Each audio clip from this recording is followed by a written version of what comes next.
Hey guys, so I majored in actuarial science and a year ago I decided to transition into software engineering. So now I currently work as a software engineer at Grab Malaysia, and here's a story of how I transitioned into software engineering, and I think that you can do it too. Now there are 5 steps that I think that you guys can follow in order to transition into software engineering without a computer science degree, just like I do. Now the first step I think is to pick up a programming course, whether or not you are in a university or you're not in a university. If you are in your university, depending on your major, oftentimes you could get an elective or two for introductory programming courses. These courses help you understand about programming fundamentals like variables, function, if else, for loop, while loop, and classes. If your university does not offer programming courses, or if you are not in a university, search online for free programming courses. There's a plenty of programming courses or tutorial in YouTube or website like FreeCodeCamp. Now the second step is to build a programming project.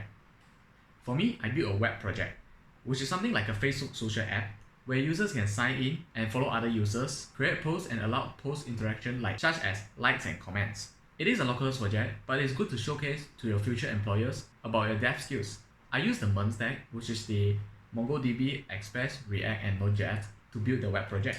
Resources I have used to help me are YouTube videos, Udemy, and Stack Overflow.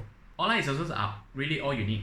Now the third step is to find an internship. Now this is really important before you start applying to permanent positions. Permanent positions usually require you to have some practical experience, and internship is the best way to provide it. Also, try to select an internship that will provide you lots of useful practical working experience depending on your favor.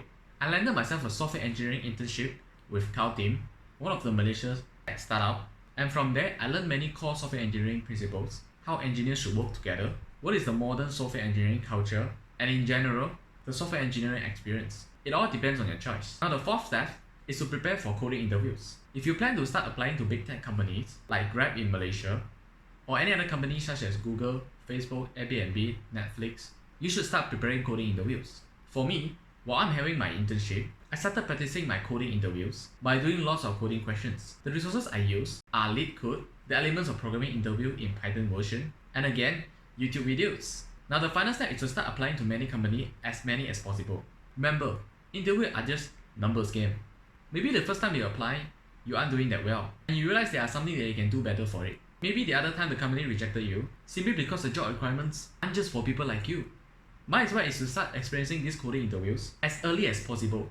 And remember, do not get frustrated by company rejecting you sometimes, because interviews are just numbers game. All you need is one pass. In conclusion, in my experience, overall, I would say the most important thing is not to give up and never lose hope. This journey can be difficult for many starters, and oftentimes, I do face a lot of challenges and adversities while pursuing this dream.